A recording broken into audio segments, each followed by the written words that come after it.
विद्यार्थी मित्रांनो नमस्कार. आपण आज या व्हिडिओ लेक्चरमध्ये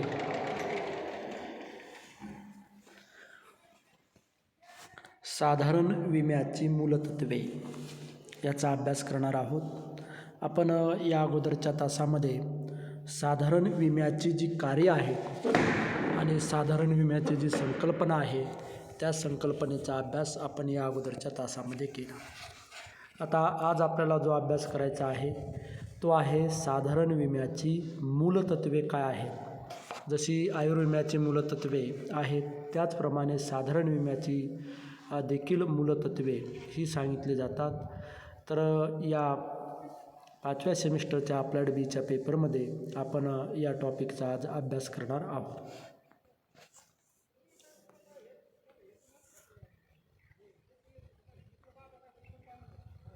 आता साधारण विम्याची आपण या अगोदरच्या तासामध्ये जी कार्य आहेत ती वेगवेगळी कार्य आपण अभ्यासली आणि जवळपास ती साधारण विम्याची 10 कार्य होती आणि त्या 10 कार्यांचा अभ्यास आपण मागील तासामध्ये केला. आता आपल्याला आज जो अभ्यास करायचा आहे तो आहे साधारण विम्याची मूलतत्वे काय आहे. आणि मग कोणताही करार जो असतो, आता साधारण जसा आयुर्विम्याचा करार आहे त्याच पद्धतीने साधारण विम्याचा सुद्धा हा करारच आहे. आणि मग कोणताही करार हा कायदेशीर होण्यासाठी काही अटीची पूर्तता करावी लागते. आणि मग साधारण विमा करार हा विमा कंपनी आणि विमेदार या दोघांमधील हा करार असतो. आणि मग विमेदार विमा कंपनीकडे नुकसान भरपाईसाठी विमा हप्ता भरतो आणि मग त्या हप्त्याच्या मोबदल्यामध्ये किंवा त्या हप्त्याचा मोबदला म्हणून जे काही विमेदार आहे तर त्या विमेदाराला नुकसान भरपाई ही मिळत असते. आणि मग त्या करारामध्ये या सर्व बाबीचा उल्लेख केला जातो. आणि म्हणून हा करार सुद्धा 2 पक्षामध्ये होत असतो, एक म्हणजे विमेदार आणि दुसरा विमे कंपनी. आणि मग या दोन्हीमध्ये हा जो करार आहे तर तो करार हा पूर्ण केला जातो. आणि असा करार झाल्याचा पुरावा म्हणून विमा कंपनी विमेदारास काय करत असते, एक विमापत्रक जे आहे ते विमापत्रक देत असते. आणि मग त्यावरून त्या दोन्हीमध्ये करार झालेला आहे असा त्याचा अर्थ काढला जातो. आता मग आपल्याला जी काही तत्त्वे अभ्यासायची तर त्यामध्ये तत्त्वांचा अभ्यास करत असताना मग यामध्ये एक तत्त्व आपल्याला अगोदर त्याच्या काही अटी ज्या आहेत त्या अटी आपण पाहूया. सर्वसाधारण करारातील काही अटी ह्या महत्त्वाच्या आहेत. आता अटी अशा आहेत, सर्वसाधारण जो काही भारतीय विमा करार कायदा आहे त्या विमा करार कायद्यानुसार काही अटी ह्या सांगितल्या जातात. आणि त्या अटीची पूर्तता जर झाली तर तो करार दोन्ही जे काही 2 बाजू आहेत, 2 पक्षकार आहेत तर त्या 2 पक्षकारामध्ये तो करार झालेला आहे असा त्याचा अर्थ काढला जातो. आणि मग हा जो करार आहे तर या करारातील काही अटी पाहत असताना पहिली अट आहे, त्यामधील पहिली अट आहे की करार करणाऱ्या व्यक्ती ह्या सज्ञान असल्या पाहिजे. आता सज्ञान असल्या पाहिजे म्हणजे काय की त्या आपण काय आहे की त्यांना सर्व बाजूची सर्व बाबींचं ज्ञान असलं पाहिजे, नॉलेज असलं पाहिजे. आणि मग सज्ञान असल्यासाठी आपल्या देशामध्ये आपण सांगतो की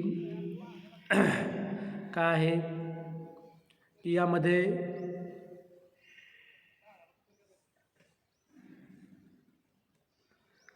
मग हा जो करार आहे तर हा करार करण्यासाठी दोन्ही व्यक्ती ज्या आहेत त्या व्यक्ती सज्ञान असल्या पाहिजे. आणि मग करार करताना दोन्ही व्यक्ती सज्ञान असतील तर हा विम्याचा जो करार आहे तो करार त्यामध्ये यशस्वी झाला असं त्याचं अर्थ आहे. आणि म्हणून पहिली अट जी आहे भारतीय करार कायद्यानुसार सर्वसाधारण विमा करार जो आहे तो करार पूर्ण करण्यासाठी पहिली अट आहे की करार करणाऱ्या व्यक्ती या सज्ञान असल्या पाहिजे. त्यानंतर दुसरी अट आहे की दोन्ही पक्षांनी करार हा स्वखुशीने केला पाहिजे आणि त्या दोन्ही पक्षांची त्यासाठी मुकसंमती असली पाहिजे. आणि मग 2 पक्षामध्ये म्हणजेच विमेदार आणि विमा कंपनी यामध्ये जो काही करार केला जाणार आहे तर तो करार हा त्यासाठी दोन्ही पक्षाची त्यासाठी खुशीने दोन्ही पक्षाच्या खुशीने तो करार झाला पाहिजे आणि त्यासाठी दोन्ही पक्षांची मूकसंमती असली पाहिजे. आणि म्हणजेच काय होणार आहे की फसवणुकीने किंवा चुकीच्या समजुतीने दोन्ही एकमेकाचा जो गैरफायदा आहे तो गैरफायदा घेणार नाही आणि म्हणून दोन्ही पक्षांनी त्यासाठी संमती खुशीने दिली पाहिजे, तर हा करार होतो. म्हणजे ही एक अट आहे. त्यानंतर तिसरी अट आहे की करार करण्याचा जो काही हेतू आहे तो हेतू कायदेशीर असला पाहिजे आणि प्रामाणिक असला पाहिजे. म्हणजे करार करण्यामागचा जो काही हेतू आहे तर तो हेतू प्रामाणिक असावा, त्यामध्ये सत्यता असावी आणि त्यानंतर तो कायदेशीरसुद्धा असावा. त्यामध्ये कायद्याने ज्या काही बाबी असतील त्या बाबींची पूर्तता त्यामध्ये केली जावी. कारण जेव्हा एखाद्या पक्षकाराचं जर काही फसवणूक होत असेल, त्याच्या विरोधात जात असेल, तर त्याला न्याय हक्क मागण्यासाठी तो कायद्याला धरून असला पाहिजे, म्हणजे कायदेशीर असला पाहिजे. म्हणून ही एक त्यामध्ये अट आहे. त्यानंतर आहे की हा जो करार आहे तर करारामध्ये दोन्ही पक्षांना प्रतिफल आवश्यक आहे.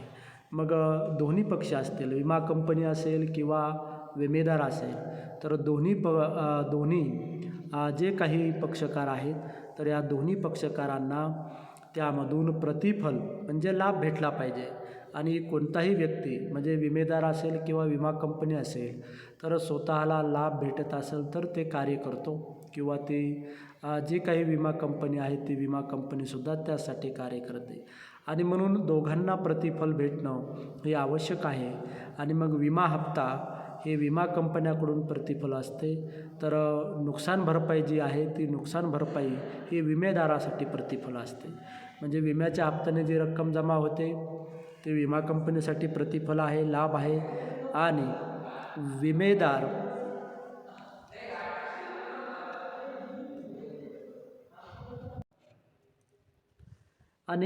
विमेदार जो असतो तर त्या विमेदाराला नुकसान भरपाईची जी हमी असते ते प्रतिफल असते. म्हणून दोघांनासुद्धा यामधून प्रतिफल जे आहे ते प्रतिफल मिळत असते.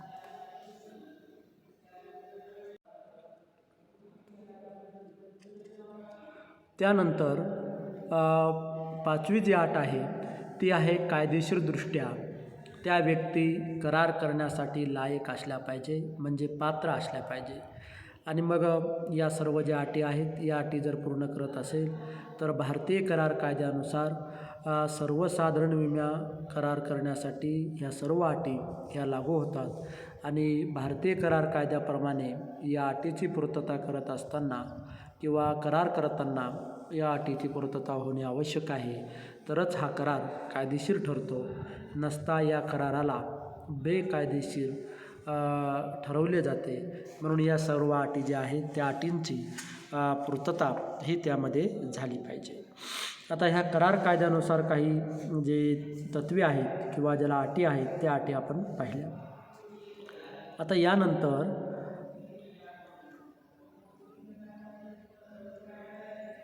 विमा व्यवसायानुसार सुद्धा काही तत्वे ही सांगितली जातात.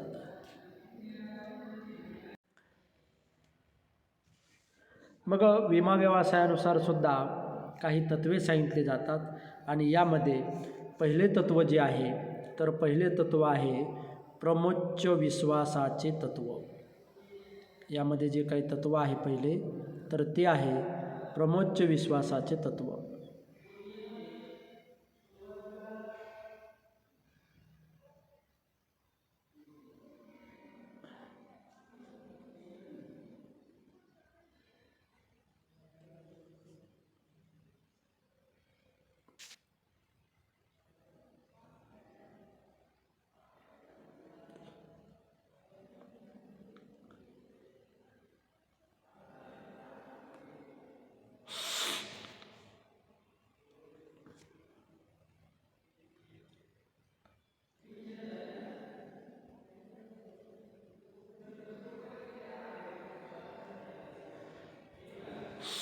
आणि मग प्रमोच्च विश्वासाचे जे तत्व आहे तर यामध्ये विमेदार आणि विमा कंपनी यांच्यात जो करार होतो तो विमेदाराने दिलेल्या माहितीच्या आधारावर असतो. आणि मग विमेदार विमा कंपनीला किती वास्तविक माहिती देतो यावर विमा करारातील अटी ह्या अवलंबून असतात. आणि मग यामध्ये जी काही माहिती दिली जाते ती माहिती ही विमेदाराने दिलेली जी माहिती आहे ती माहिती आधारित किंवा ती माहिती ग्राह्य धरून विमा करार हा केला जातो. आणि मग म्हणजेच विमा करार हा विमेदार व विमा कंपन्यांचा परस्पर विश्वासावर अवलंबून असतो. आणि हा जो परस्पर विश्वास आहे तर या परस्पर विश्वासावरच विम्याचा करार हा केला जातो. आता विमेदाराने विमा कंपनीला किती विश्वासाने माहिती दिली आहे याला या तत्वात महत्त्व आहे. आणि विमा कंपनीसुद्धा विमेदाराच्या दिलेल्या माहितीवर संपूर्ण विश्वास ठेवत असते आणि त्यानुसार विश्वास ठेवूनच तो करार केला जातो. म्हणून विमा करार प्रमोच्च विश्वास करार किंवा परस्परावरील आत्यंतिक विश्वास यावर आधारलेला असतो. म्हणजे हा जो करार आहे सर्वसाधारण विम्याचा करार, ज्याप्रमाणे आयुर्विम्याचा करारसुद्धा प्रमोच्च विश्वास तत्वावर अवलंबून होता, त्याच पद्धतीने हा सर्वसाधारण विमासुद्धा प्रमोच्च विश्वास करार किंवा परस्परावरील आत्यंतिक विश्वास यावर आधारित आहे. आणि मग त्यानुसारच जी काही माहिती आहे तर जी काही माहिती विमेदार विमा कंपनीला देतो तर त्या विमा कंपनीला दिलेली जी काही माहिती असेल तर ती माहिती नेहमी सत्य असावी. त्या माहितीमध्ये काही ज्याला आपण खरी माहिती ही दिली जावी, काही लपून ठेवता कामा नये. कारण विमा कंपनी विमेदारावर विश्वास ठेवूनच ती माहिती ग्राह्य धरते आणि त्यानुसारच विमा करार करत असते. आणि जर विमेदाराने संपूर्ण माहिती दिली नसेल किंवा जी काही माहिती दिली असेल ती चुकीची असेल अथवा काही माहिती लपवली असेल तर प्रमोच्च विश्वास तत्वाचा भंग झाला किंवा त्या तत्वास बाधा पोहोचते. आणि मग अशा वेळेस विमा करार हा संपुष्टात येऊ शकतो किंवा विमा करार जो आहे तो विमा करार त्या ठिकाणी संपतो. आणि म्हणून जी काही माहिती आहे ती माहिती देत असताना विमेदाराने सर्व सत्य माहिती, खरी माहिती ही विमा कंपनीला दिली पाहिजे. आणि ज्यामुळे जे काही आपण माहिती देणार आहोत त्या माहितीच्या आधारावरच विमा करार हा केला जातो. आणि माहिती लपविणे किंवा चुकीची माहिती देणे, फसवणुकीचे विधान करणे असं जर करत असेल तर प्रमोच्च विश्वासाचे तत्त्व त्या ठिकाणी भंग होते. आणि त्यामुळे मग जी माहिती द्यायची आहे ती माहिती ही सत्य असली पाहिजे, खरी असली पाहिजे. आणि त्यावर हे प्रमोच्च विश्वासाचे तत्त्व अवलंबून आहे. त्यानंतर यामध्ये दुसरं हित आहे की विमे हित. यामध्ये काय आहे, विमे हित महत्त्वाचे आहे. दुसरा जो काही तत्त्व सांगितलं जातं ते आहे विमे हित, प्रिन्सिपल ऑफ इन्शुरेबल इंटरेस्ट. आणि मग विमेदार ज्या वस्तूचा किंवा मालमत्तेचा विमा उतरवित असेल त्या वस्तूत ज्या विमेदाराचे आर्थिक हितसंबंध गुंतलेले असावेत, म्हणजे त्या विमेदाराचे आर्थिक हितसंबंध गुंतलेले असावेत. आणि विमेदार किंवा विमा कंपनी जी आहे तर या विमा कंपनी यांच्यात होणारा विमा करार जो आहे तर तो विमा करार हा काय आहे,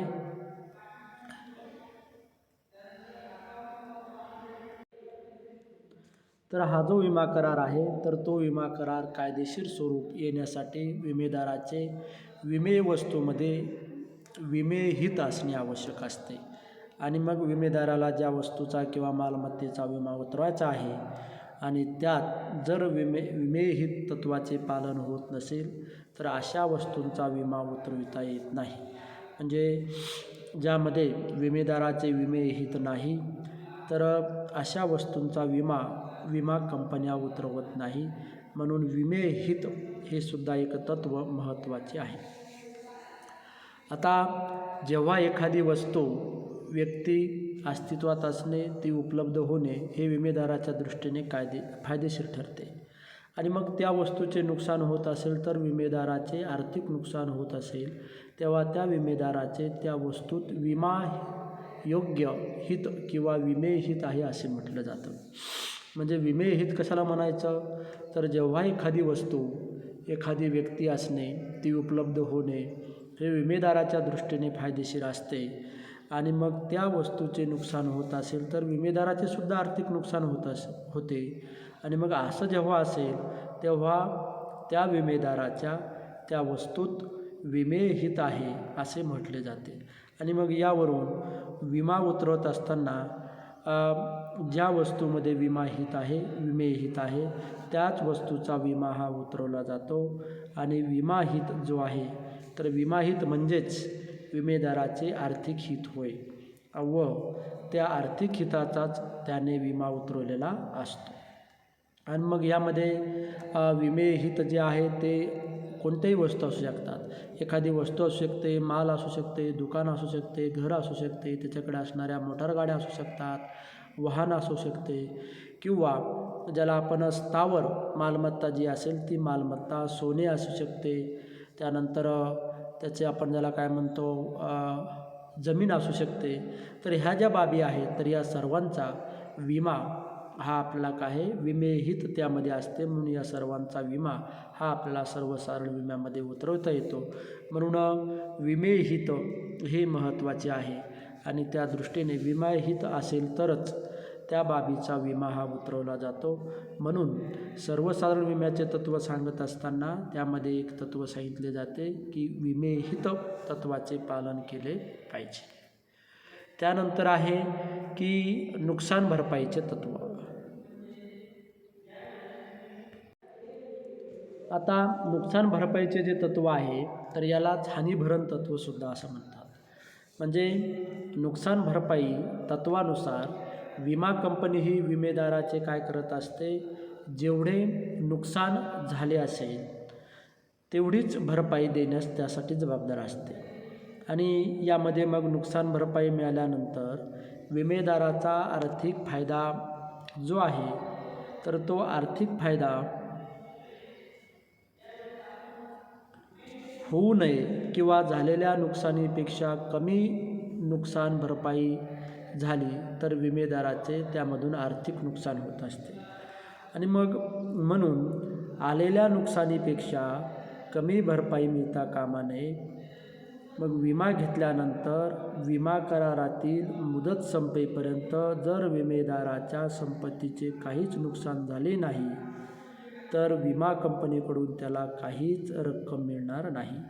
म्हणजे ज्या बाबीचा विमा उतरला आहे त्या बाबीचं काही नुकसान झालेलं नसेल तर अशा वेळेस विमेदाराला विमा कंपनीकडून कसल्याही प्रकारची रक्कम मिळणार नाही. सर्वसाधारण विम्यामध्ये काय आहे की नुकसान भरपाईनुसार विमा त्यासाठी दिला जातो. आणि मग नुकसान भरपाईचा जो काही पंचनामा आहे तो पंचनामा झाल्यानंतर जर असे आढळून आले की त्या संबंधित व्यक्तीचे कोणत्याही प्रकारचे नुकसान हे झालेले नसेल तर अशा वेळेस विमा कंपनी त्याला नुकसान भरपाई देत नाही. म्हणजे हे एक त्यामध्ये नुकसान भरपाई किंवा हानीभरण जे तत्त्व आहे तर या हानीभरण तत्त्वाचा त्यामध्ये अवलंब केला जातो. आता विमा करार करताना हानीभरण तत्त्वाला अत्यंत महत्त्वाचं स्थान आहे. सर्वसाधारण विम्यामध्ये हानीभरण तत्त्व हे महत्त्वाचं आहे.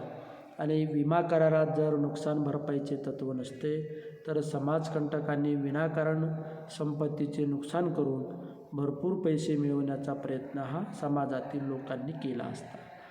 आणि त्यामधून मग विमा कंपनीला फसवण्याचे प्रकार हे सुद्धा मोठ्या प्रमाणावर झाले असते. परंतु असं काही होत नाही, कारण जो काही झालेलं नुकसान आहे त्या नुकसानाचा पंचनामा केल्यानंतर त्यामधून खरंच जर नुकसान भरपाई झालेली असेल तर अशा वेळेस विमेदाराला विमा कंपनी नुकसान भरपाई देते. आणि म्हणून यामध्ये आयुर्विमा करारात विमेदाराची जी काही विमा मुदत संपल्यानंतर विमेदाराच्या मृत्यू झाल्यानंतर किंवा कराराप्रमाणे रक्कम दिली जाते हे आयुर्विम्यामध्ये आहे.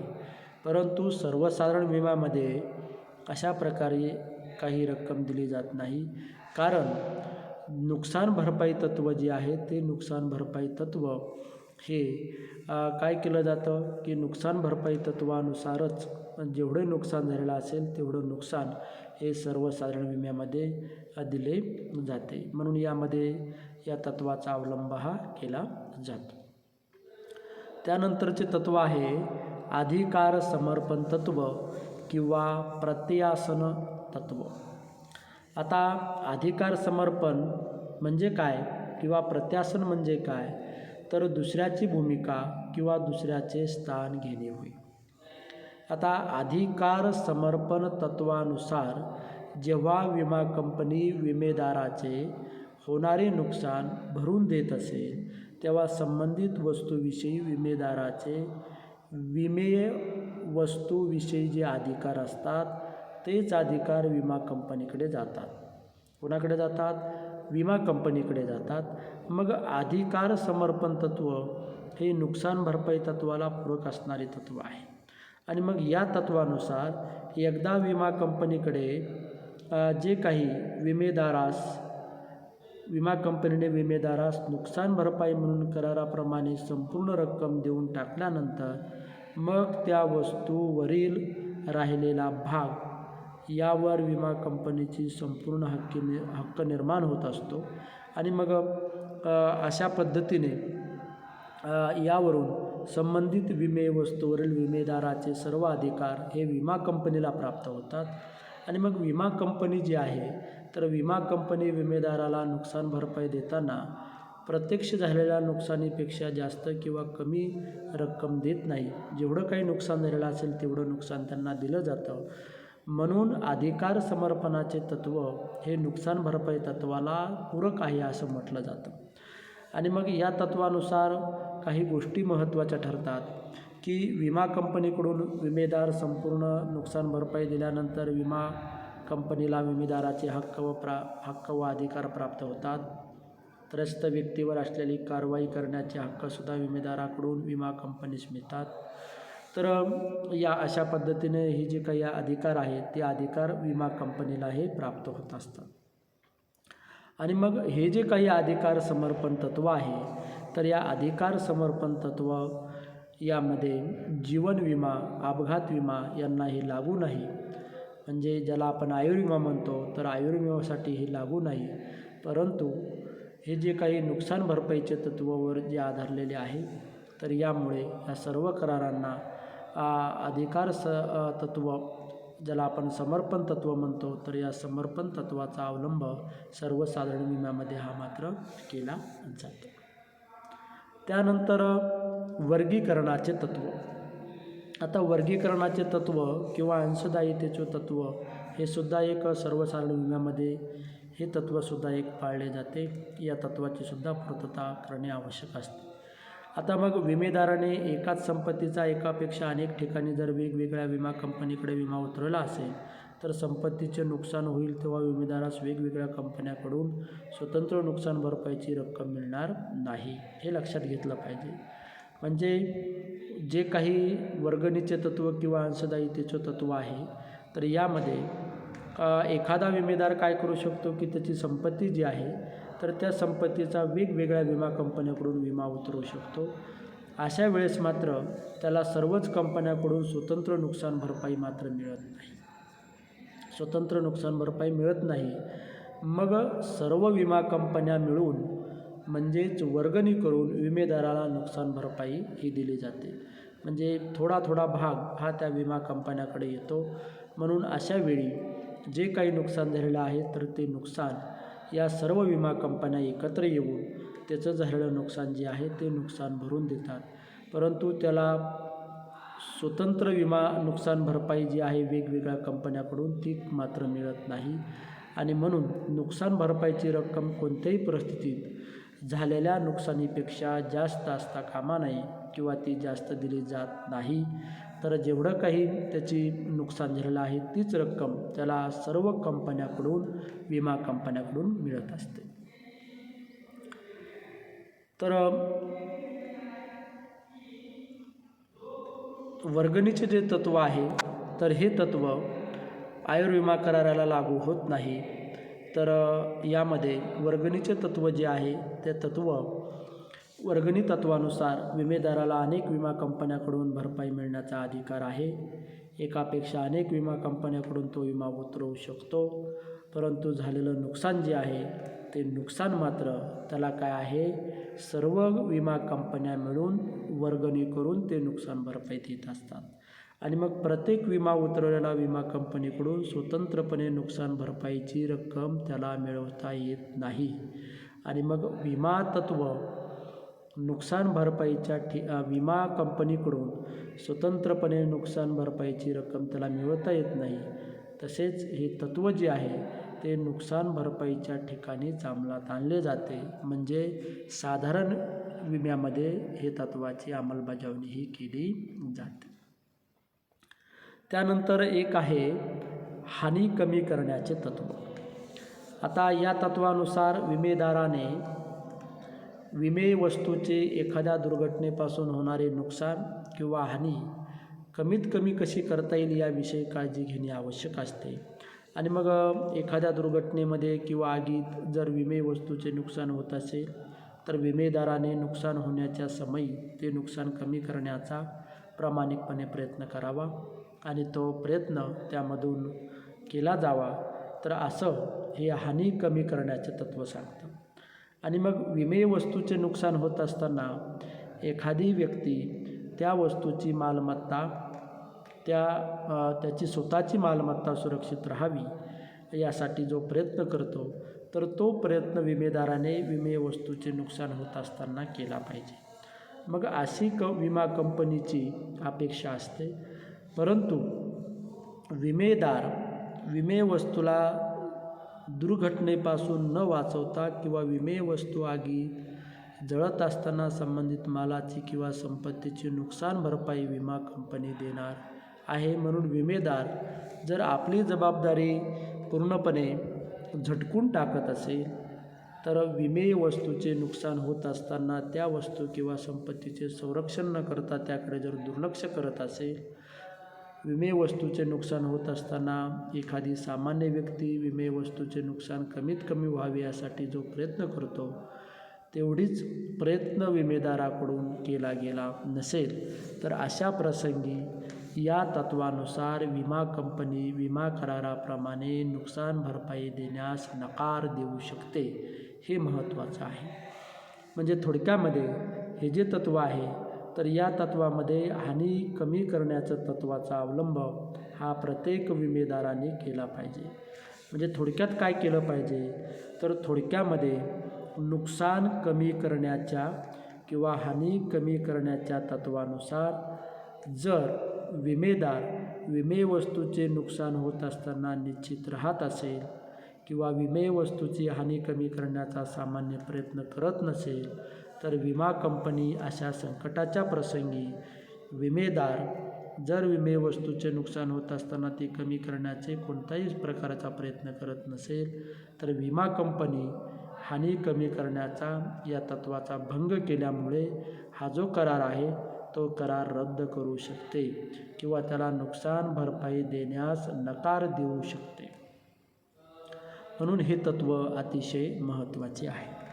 त्यानंतर आहे निकटीचे, ज्याला आपण